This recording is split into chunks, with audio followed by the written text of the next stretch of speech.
All right, welcome in everybody to Friday's edition of Daily Bread, coming at you live right at 12:20 on the East Coast. It's a great time to be tapping in to secure that extra weekend bankroll on Friday so you can have a little bit more fun money for Saturday and Sunday. The show is powered and sponsored by the Wise Guys Diamond Club. They have a weekend deal as well. Be sure to getting into their DMs to figure out what it's about. We're live on Twitter at Daily Bread Media. Make sure to give us a like and a retweet there. We're also live on YouTube. Make sure to give us that like and that subscribe if you already aren't.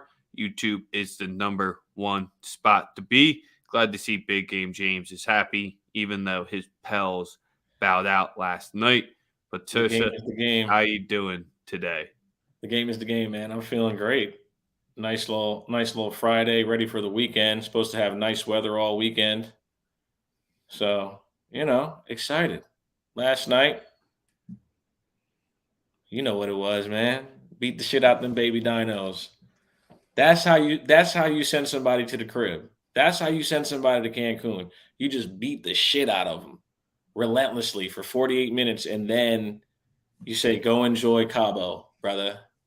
Enjoy yourself. Yes, sir. Split on my plays last night. Thankfully, 2-1 technically because we had the Stingley under 7.5 come through with ease. The Pels was the L, and then the Mavs, man, did they miss a wide open? Did the Jazz miss a wide open shot to Mm, potentially having us go 7 there as well? Only mm, 1-7 so far. mm. Yeah, I don't really know where to go with that one, man. I was just very happy with the said I was just very happy with the outcome. That's all. Very Finally. happy with the outcome of the draft as well. Oh, I mean, whenever you enter the draft and then you get a superstar receiver who's already established and proven himself in the NFL, I mean, that's a win if you don't even draft, the freak at D tackle who will probably make Fletcher Cox's career last another 5 years if he does decide to stay in Philadelphia. I mean, home runs, man. A couple of home runs for the Philadelphia Eagles last night. Obviously, Stingley going top three, nobody was surprised. He's the best player in the draft. We said it a month ago on our a couple months ago. With Sam. Um, So yeah, it's not really like a discussion for me. I think people just needed to get their foot out of their mouth. Obviously, Thibodeau went at 5. No big surprise there. I think the first really big surprise, or to some others, was that Drake London went at I think it was 8 to Atlanta, and I mean I like Drake London. You know what I mean? He gets open a lot better than people give him credit for. He runs routes a lot better than people give him credit for. They're saying he's just a jump ball guy. I don't think that's just it. Um, I think he's a much more polished receiver than people give him credit for. Obviously, he worked out of the slot, played some tight end as well. He has a mean streak and a physicality to his game that I think will work well, especially with Arthur Smith as the head coach, who now has two 6'4" targets for Marcus Mariota in the red zone. I think it was a slam dunk actually by Atlanta. Some people think it was weird. Obviously, Sauce going top 5. We saw how Teflon Reek dealt with that. He expeditiously deactivated his account, but the Jets did save the draft in the first round. If people weren't happy with the Sauce move, um, them ending up with the kid from Florida State, Jermaine, trading back into the first Mhm. round to get him to go with Garrett Wilson. I think they've uh, I think they've I think they've done a really good job. Both the New York teams actually. The Giants actually didn't fuck this up.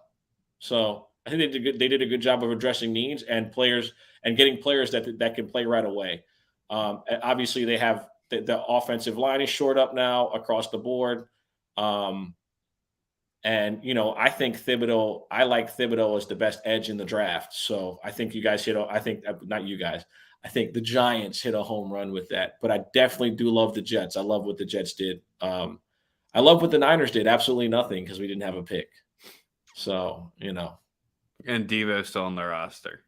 yeah, he's probably not going to get traded.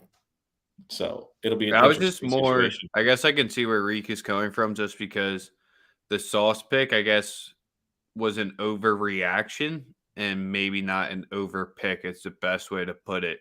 Because once Stingley was on the board, they wanted to shore up and ensure that they have one of the two corners. So that's kind of where that's all the reason why that makes sense. And then the Giants did the same thing with getting Thibodeau, knowing that they wanted Icky or Neal, and knowing that they couldn't lose both in their Absolutely. scenario.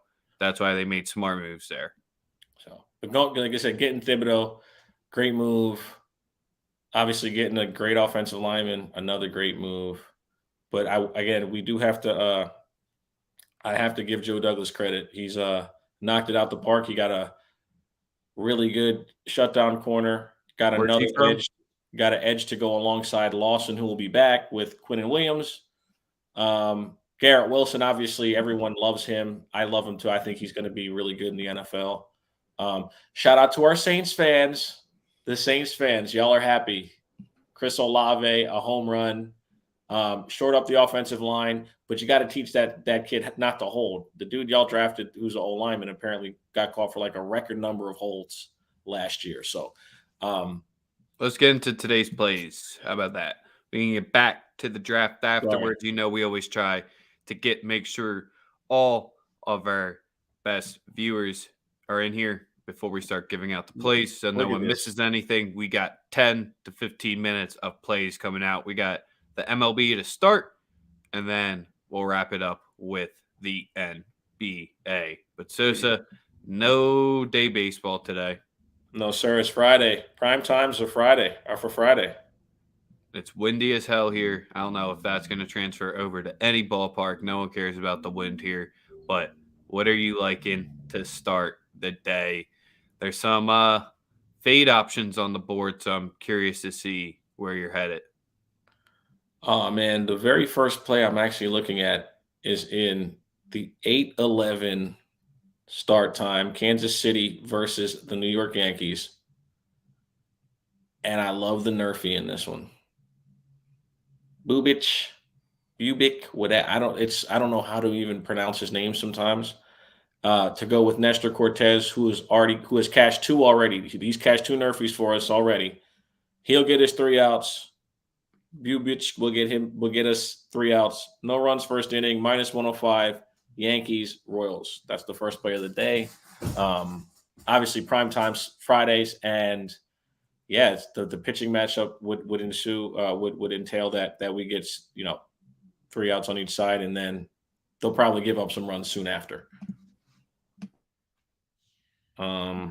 All right. Not where I was expecting for us to be starting off the day, but there's not much time left to be fading the Yankees bats because that day marker is right around the corner. We see the friend of Daily Bread, you Darvish, obviously on the road. I know that's something that you were looking at for sure. Only Pirates, issue is though. it's the Pirates. Exactly. It's still right. It's the Pirates.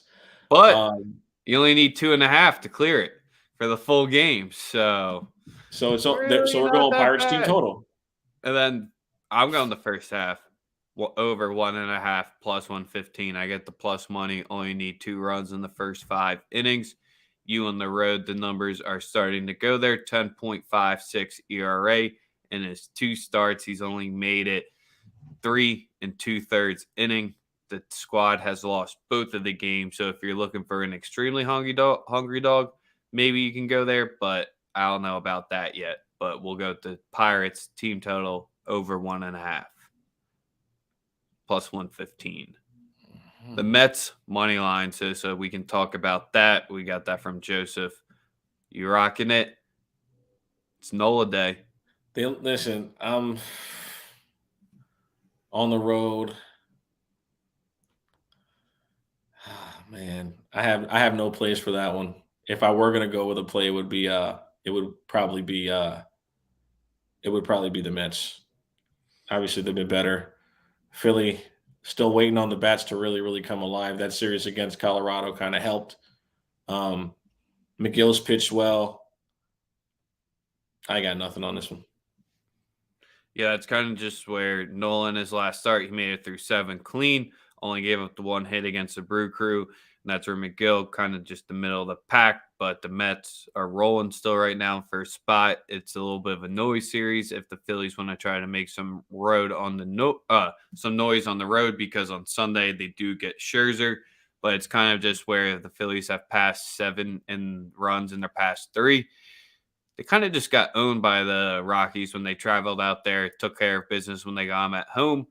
We'll see in their 4 games. I mean, they made it over 7. We'll see if the bats can stay hot up in New York today. I don't like anything in this one either. Yeah, no. I'm looking at because I'm literally looking at it trying to find something. I mean, the Nerfy's not a bad play either in that one, but it's not my favorite. Um, I have one more Nerfy today, and that's in the Minnesota game. Got Dylan Bundy, Corey Kluber, both on the mound. Dylan Bundy's been amazing actually to start the season. We're gonna go no runs first inning at -115. Um, I just I just don't see either team really being great. Um, Tampa Bay, for some reason, is having trouble scoring at the crib. I don't know what their problem is. But I definitely, again, 3 outs on both sides, Dylan Bundy and Corey Kluber. No runs first inning at -115. Twins, Rays. All right, next spot we got nice little bounce back spot for the guy I'll be targeting here. We just talked about the Rockies, and we're going to back them at home, just like they were last season, a home juggernaut. On the road, you kind of fade them. And this is also a nice fade of the red spot, where even though they're 3-16, they're still getting a lot of respect on the money line because they're only sitting at +104. So I'm locking in the Rockies on the money line at -114. Bounce back start for Antonio, who got shelled, but that was on the road. In his 2 home starts this season, he has a 2.16 ERA. I don't like Hunter Green and the Reds to be hungry today, so I'll take the short favorite with the Rockies at home at -114. Both teams are on a losing skid. I think the Rockies fixed theirs up back at the crib. Oh yeah, I like that. I like that. And my final play is going to be Oh, he calling no, you no. out, He took the Sosa. He's wow. It's calling you crazy. out. No, we're not just going to skip those Dodgers. Not today, because we're going right back to the run line at -118, and we're going with the team total at -130. Parlaying both if your book allows it. We're not worried about Alexander. We at the crib. It's going to be 7-8 runs scored tonight, and we're going to win. The Detroit Tigers are a disappointment. They're an absolute disappointment because they actually put some level of expectation on this team. They decide to just fuck it off. So that's what happens with the city of Detroit. You put any level of expectations on them, they're drafted first. Just how it goes. So yeah, Los Angeles Dodgers tonight on the run line. It's a system play. That's what it is. So let's get on to the one and only NBA game. Yes, sir. Let us know if you're rocking with the Grizzlies on the series price with me. We gave that out earlier in the week when they dropped game 1 at -140. So let's see if I'll be doubling up action, spreading out action, and middling it by maybe getting the Wolves. But Sosa, what are you thinking, man? Is it closeout time, or on tomorrow we're planning to do the NBA Roundtable Part It 2, might be and it's Sunday. going to be a huge pain in the ass if there's a Game 7 on Sunday when Game 1 of the East starts. So for the show's sake tomorrow and all of our guests joining, we're hoping that the Grizz close it out, but give us the spot that you like here. I think I'm rolling with John them to take care of business, man. I think John them shut it down tonight. I just got that feeling. And like I said, I shied away from bets. I like props in this one. I think Ant plays great. I think 25 plus for Ant is going to happen for sure. I think in a game like this is what he looks for, lives for. if anybody's not going to show up, it's Karl Anthony Towns. I believe that Ant Edwards, at all of 20 years old, I think he shows up tonight. I think he plays well. He's shown that. Listen, man, it's his team, in my opinion. I think I like Cat. I think he's a good basketball player. Really nice guy. He don't got that dog in him. I like where Sam's coming from in here. Definitely considering tailing this one here with the TWolves first quarter, because you've seen the mantra with the Grizz, get behind early, come back clean and win it up. So that's where this could be a nice live betting spot. But you're not making the Grizzly money line at -120 official tonight. I want to. I really do. But I like Ant Edwards to get me 25 points because Zone 4's favorite son is that guy. And he's going, like I said, that's the only guy I really believe in. And I think he knows that the world is talking about him going for a steal when he just didn't have to. Listen, man, he's one of my favorite players, but that was one of the most bonehead fucking plays I've ever seen in basketball. And I have to be honest about it. That was a terrible, terrible call on his part. Even if you steal the fucking ball, you're not going to get a shot up. You have no timeouts. You can't advance the ball. Play defense and go to overtime. What the fuck are you doing? What the fuck was Ant doing? But he knows that. Like he is the truth. But again, that shit he did, gambling for a steal, absolutely idiotic. This is one of the dumbest basketball plays I've ever seen. And that's no knock on his brilliance. But when you do dumb shit like that, people got to talk about it. You don't go for a steal if you don't even have a chance of scoring down the other end. Why? Again, it was bad. So I think that he comes out and balls out. But the Grizzlies obviously have incentive to win. Everybody has incentive to win. They're advancing the playoffs. But you're right. You know, they want rest, but I don't think rest is a thing. This is a very young team, and Steven Adams just went into COVID protocol anyway, and they're going to actually need him in the next series. You know what I mean? They're going to actually need him to play a significant role in the event that they advance the next series. So I got a nice little same game parlay. Only two pieces here. Want to get your thoughts on it. Ja to get 30+ points. Ja to record 10+ assists, plus 394 on FanDuel. Worth a sprinkle? 100% worth the sprinkle. All right. The guy, listen, the dude makes big plays in big minutes. I was in space yesterday. They were talking about, there was a young lady, I can't remember her name. She was just expressing how Ja Morant would play terrible to start the game, but when it's winning time, like fourth quarter, he didn't miss none of his free throws. He wasn't making threes to start the game. To when it came down to winning time, he made them all. He's just a different dude, man. That's really what it is. It's a different cat. So I love that play. I love both. Those are like I said, you already know those two players. I absolutely love Ja and Ant. You can say nothing bad about them to me. They're the ones. I just, like I said, my expectation is that they both ball out, and maybe maybe Karl Anthony Towns does have something that we don't know, like that we've not seen. You know, maybe he does rise to the occasion. What was it? Game 5, he came out with the vengeance and hit the 3 to start it off, and then got to the foul line right afterwards. That's like kind of where you need to see that from the start. Game 4. Here's my issue. That type of mentality from the start, which you haven't. You've seen it in 3 minutes to 10-minute splashes other than that game, which is where he's not putting together a series. Also the issue is this. You're 7 feet tall. Why are you trying to – they put Dylan fucking Brooks on this dude, man. Put Dylan Brooks on him and had him in jail. That's unacceptable. It's absolutely unacceptable. You should. There's no reason why you should be struggling. And also, this is another thing. I know Karl Anthony. We talk about him as the best shooting big man because over the last 2 seasons he really started putting them up, right? Or I say that, not we. But I say that. Listen, you didn't become a household name by shooting fucking threes. He became a household name from banging on the block, getting a bunch of buckets and doubles in the paint. The three-pointer came. He has completely forgotten that. He has no level of physicality to his game. He does not post up at all. He faces up or he shoots fucking threes. This dude, it's like an evolution and a loss of skill at the same time. It's really weird because in the post he used to be absolutely unstoppable. Now he just wants to shoot threes.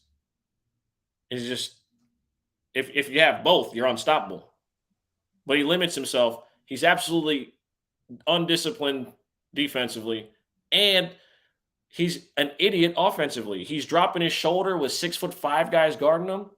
Just go score the ball over top of these little guys, bro.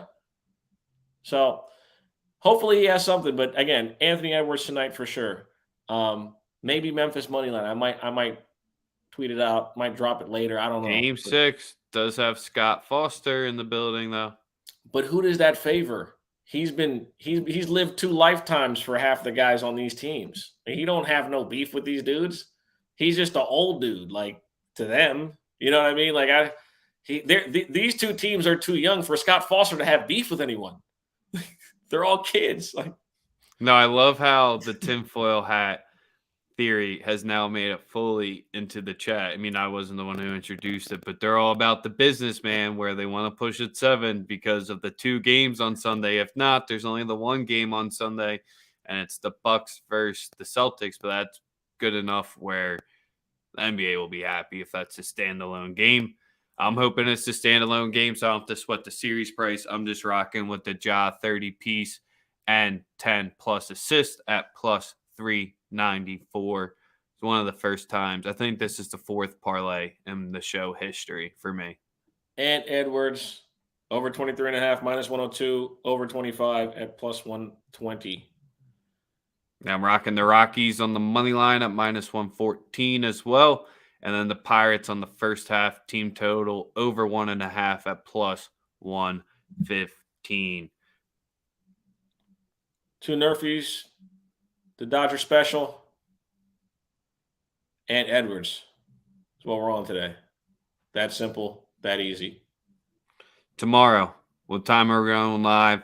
Any guests that you've I'm trying to confirm, but a couple of them might not be able to do it till Sunday early. So like I'm just waiting on confirmation of times and such, but we will definitely keep the Twitter waves. Yeah, we'll be live tomorrow morning. Sosa and I will be live regardless. NBA Roundtable will be tomorrow or on Sunday. We'll lock that in. We'll tweet it out to let you know which day it is, but Bread will be live on both days this weekend. Yes, sir. Anything else? You want to get back to the draft, Diamond Club? Hey, man, the Diamond Club is up. Pop in. Stop being scared. Stop going with these bozos on the internet that are bozos. What else? The Chiefs. What the fuck were they doing? McVay. McDuffie. They drafted McDuffie. Oh, you're talking about the shit with him and Snead? No, with the strange pick. Yeah, that was pretty funny. Yeah, they were just watching like the Niners were. I don't know, man. I think that I don't know what the Chiefs. I don't know what the Chiefs were doing. I know McDuffie might be good, but you see what Chuck said. Chuck was like Honey Badger 2.0. Like that's clearly like not safe conversation at all. Like not even remotely. I'm surprisingly more hyped about the Jordan Davis pick than the AJ Brown trade, to be honest. Listen, man, they're both.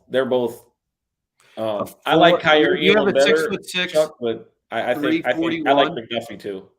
6'6", 340 runs the 478-40, and you watched us when we were talking about Georgia. The first half team total was a lock because he would go up the middle and force the double, and then Walker and the other guys off the edge for Georgia were just destroying them with pressure. And he was playing against kids when he's a full-grown man. And in the NFL, I mean, if he just takes that next step and goes to the next level, I think he's an 8-year stud, and that's kind of where, he's going to probably push my man Fletcher out. But he'll also prolong his career. Yeah, and Hargrave as well. So that's kind of where with Hargrave, Fletcher, and Davis now, you think one of them is going to be out. Fletcher just restructured it, been a guy there, but I don't know. If you can get all three on there somehow, it's going to be slow, but you're not going to be effective on the edge. It's a rotation that the Birds always do on the line. Mm-hmm. That's about it. Make sure to DM the Diamond Club for the weekend package. We'll be live tomorrow. We'll be live Sunday. Give us that like, give us that subscribe. Shout out to all of you who tuned in with us. We do it for you. We get the best viewers out there. We out. Appreciate you all. League had their choice.